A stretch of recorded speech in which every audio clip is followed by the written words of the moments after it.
Hello. Today we are going to see something about time management. What is time management? Time management refers to the way that you organize and plan how long you spend on specific activities. It is achieving your goals by using your resources to gain control of how you spend your time. Can you manage time? There is a bit of psychology involved too. How do you learn to manage time when every hour at work feels like 2 hours, a day feels like a week, and the weekend feels like an hour? Jokes apart, remember that time cannot be bought, stored, slowed, or stopped. Every second that passes is gone forever and can never be reused or recovered. Thus, it is the most valuable of all resources. You can manage yourself so that your time becomes quality time for you. You can apply your time economically to the tasks that you have to accomplish. Is it a waste of time? No. Time management has great benefits like greater productivity and efficiency, a better professional reputation, less stress, increased opportunities for advancement, greater opportunities to achieve important life and career goals. Not doing time management has undesirable consequences like missed deadlines, inefficient workflow, poor work quality, a poor professional reputation, and a stalled career, and as a result, higher stress levels. A good time manager spends some time each day thinking and planning. These activities are vital to the long-term success in business or profession, and while doing them does not make you look busy, it will pay big dividends in your effectiveness. Once you have properly planned and scheduled your tasks for the day, you will be far less troubled by the pressure of time. You start with maintenance of an activity log. An activity log is a written record of how you spend your time. Memory is quite a poor guide. By keeping an activity log for a few days, you can build up an accurate picture of what you do during the day and how you invest in your time. How does one keep an activity log? One has to keep a written record of the date and time, description of the activity, duration of the activity, its value, high, medium, low, or none, and how one feels during the activity. At the end of each day, one has to conduct a simple analysis of the activities one has performed under 4 simple headings: priorities, delegation, time wasters, and finally, operations and management. One should check if any was inadequate, proper, or excessive for achieving one's goals. First generation time management tool. The simplest form is a to-do list. It does not even recognize the concept of priority. It is just a list of things that one has to do written down on a piece of paper, or maybe if you are fancy, on an electronic gadget. It gives us notes and to-do lists that we can cross off, and we feel a temporary sense of accomplishment every time we check something off. But no priority is attached to the items on the list. In addition, there is no correlation between what is on the list and our ultimate values and purposes in life. We simply respond to whatever penetrates our awareness and apparently needs to be done. One of the problems of to-do lists is that for most of us, our to-do lists are not planned, focused action lists. Rather, They are a sort of catch-all for a lot of things that are unresolved and not yet translated into outcomes. Another problem is that once you have more than say 20 entries on your list, it becomes cumbersome and difficult to use. This means that you start missing key activities and commitments. A third problem is that if the list is not organized, you may end up doing things at one place by making multiple visits. At times when the things come up in the list, things to be done in one location need to be clubbed together. A fourth problem is that the things may be time dependent and may not be ready at the time you go to do those things, like getting reports from a laboratory. They need to be put later in the to-do lists. One should use a planner to plan to do most important things first, sort out things and organize things so that maximum problems can be solved, if necessary by organizing teamwork and delegating work. One should plan a day, a week ahead and in detail the previous evening so that one can sleep over it. Then one should make finer adjustments in the plan in the morning. The activities should be graded with tags as those to be done now and well, those to be done in quality time, those to be done quickly without need for quality time, and those which should be delegated. If you find that your daily planning is not working very well, check if you are achieving at least your highest priorities. If the answer is no or doubtful, use another strategy.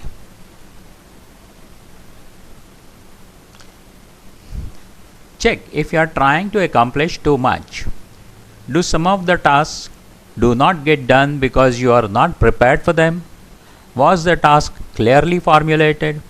Do you find it difficult to make decisions? Do you have all the necessary information? Do you not plan well due to pressure?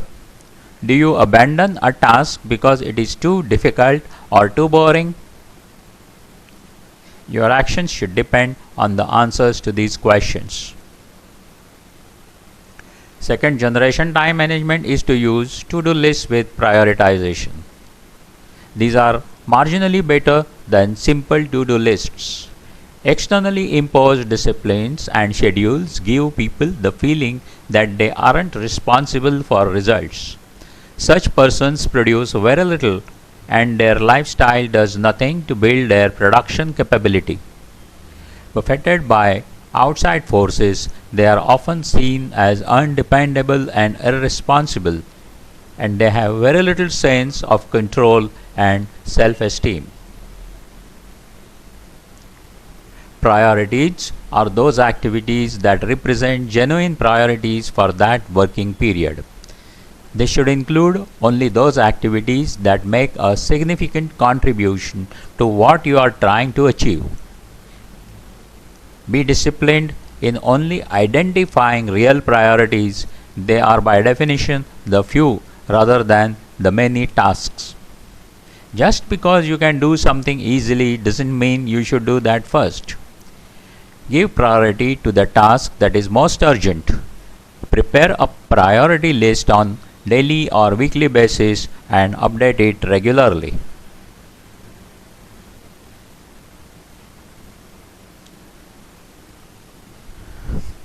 This is Eisenhower's action matrix. It has got 4 quadrants and they are labeled as important or non-important and urgent and less urgent.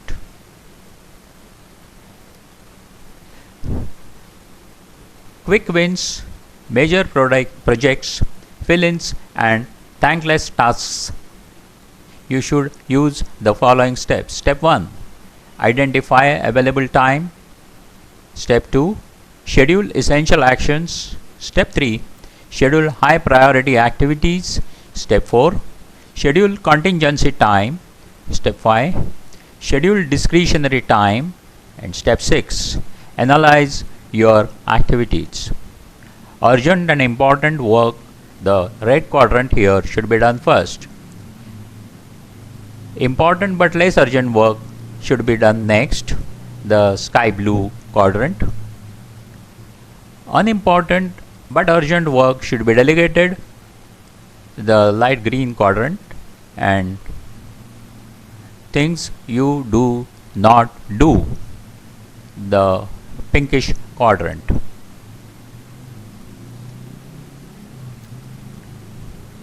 The third generation time management uses calendars and appointment books. This wave reflects an attempt to look ahead to schedule events and activities in future. They plan and schedule in advance and generally are seen as more responsible because they show up when they are supposed to. But again, the activities they schedule have no priority or recognize correlation to deeper values and goals.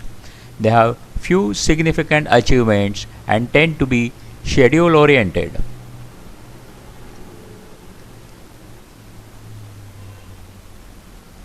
Fourth generation time management tool is time management matrix.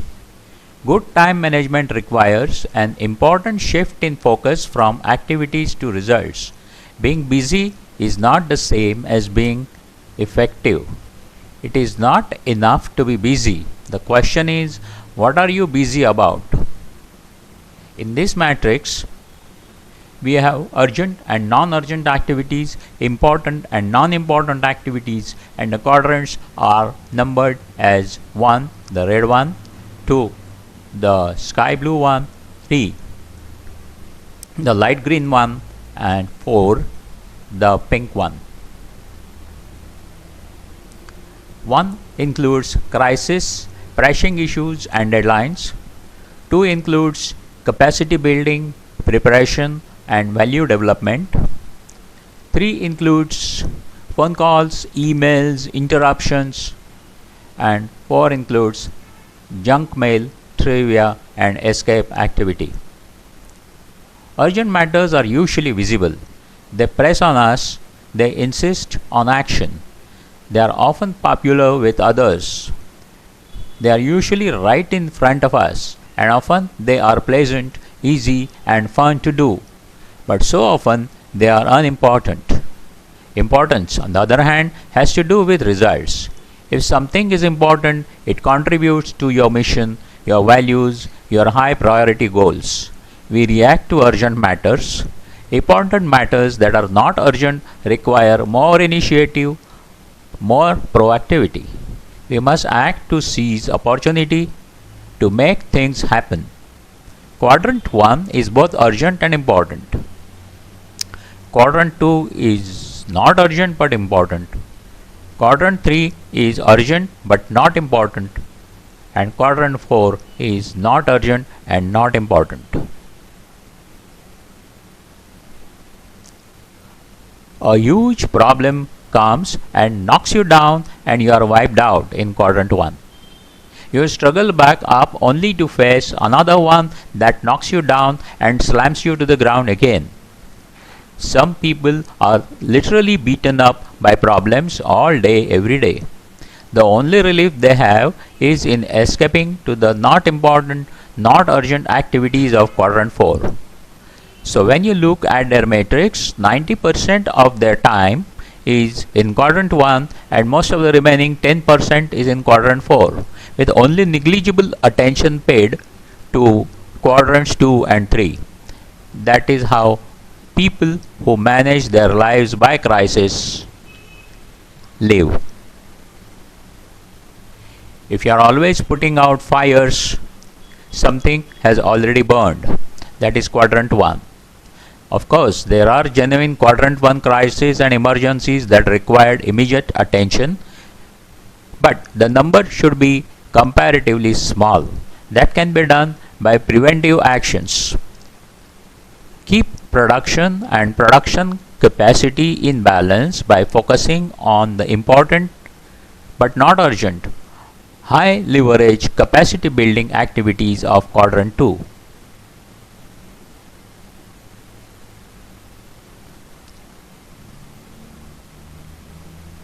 Here we see that quadrant 1 is oriented to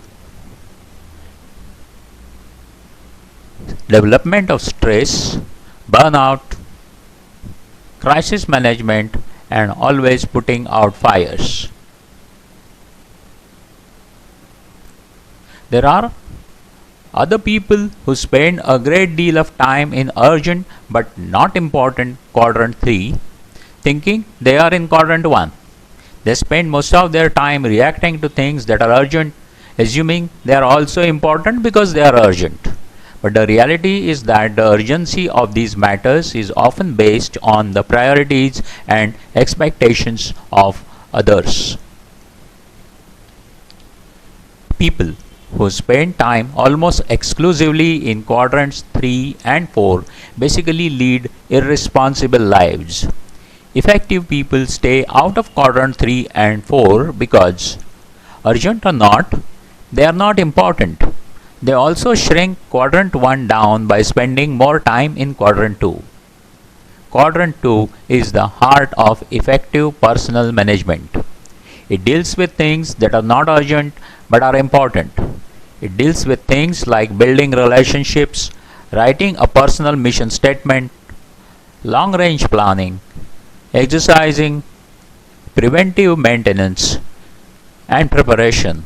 All those things we know we need to do but somehow seldom get around to doing because they are not urgent and they need an extra special effort. Take a break. Don't work for 8 to 10 hours straight. It is impossible to focus and produce really high quality work without resting and recharging. Don't dismiss breaks as wasting time. They provide valuable downtime which will enable you to think creatively and work effectively. Try to take 5-minute breaks every hour or two. Give yourself ample time for a lunch. You won't produce top quality work if you go hungry. How do you deal with interruptions? If you get calls, keep them short. Stand during a call so that you don't settle down comfortably and take your time over the call. Announce at the beginning, I have only 5 minutes. Start by announcing goals for the call. Don't put your feet up. Have something in view that you are waiting to get to next. That keeps your focus on it. When you are done, get off, saying, I have students waiting, or I have a meeting, or I have clients waiting. If you have outgoing calls, group them together just before lunch and after 5 p.m. You have to learn to say no. The only place to get time for quadrant 2 is from quadrants 3 and 4. You can't ignore the urgent and important activities of quadrant 1, although it will shrink in size as you spend more time in quadrant 2. You have to be proactive to work on quadrant 2 because quadrants 1 and 3 work on you. To say yes to important quadrant 2 priorities, you have to learn to say no to other activities.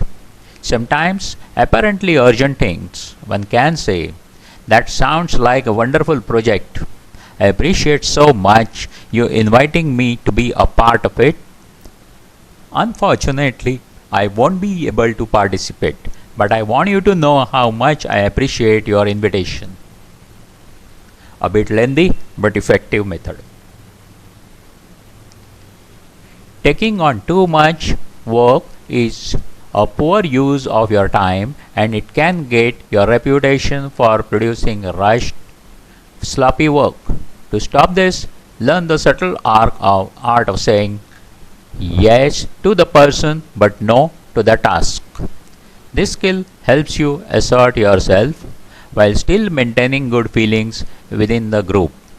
People take advantage of you only with your permission. Think twice before making a commitment. Here, I want you to warn you that I do not mean say no to all work. I am saying say no to work which is not important as far as achieving your goals is concerned. Unexpected visitors? Well, this is what happens. In order to maintain a good working relationship with your colleagues, it is important that you do have time for them.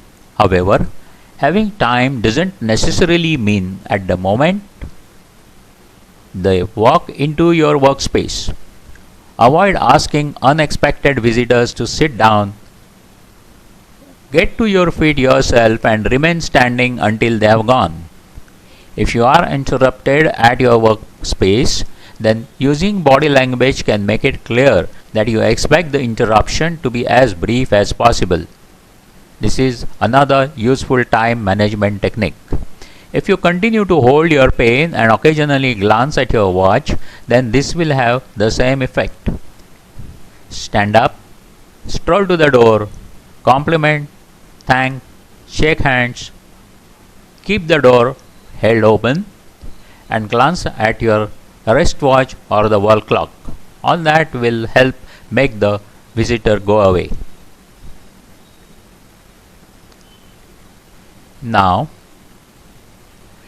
here is something that proactive people do. In proactive focus, these people focus their efforts in the circle of influence, which is the inner sky blue circle. They work on things they can do something about. The nature of their energy is positive, enlarging and magnifying, causing their circle of influence to increase. Reactive people, on the other hand, focus their efforts in the circle of concern, that's the outside green circle. You must understand that the total area of time available is fixed. So, if the central circle will grow, the outside circle will shrink. The circle of concern is related to things that you are concerned about, seriously or otherwise, but can't do anything much about. It could be world politics, the country's politics, state politics, or office politics. It could be gossip related to other members of your group or your department or your company. They focus on weakness of other people, the problems in the environment and circumstances over which they have no control. Their focus results in blaming and accusing attitudes, reactive language, and increased feelings of victimization. The negative energy generated by that focus, combined with neglect in areas they could do something about, causes their circle of influence to shrink. Efforts in the circle of influence is quadrant 2 activity. Do you know what Parkinson's law states? Cyril Northcote Parkinson was a British naval historian and author of 60 books. His book Parkinson's Law was published in 1957. The law says work expands to fill the time available for it. That should not happen to you. If you have a small piece of work to be done and a lot of time, you will do it slowly. This is a law which is true.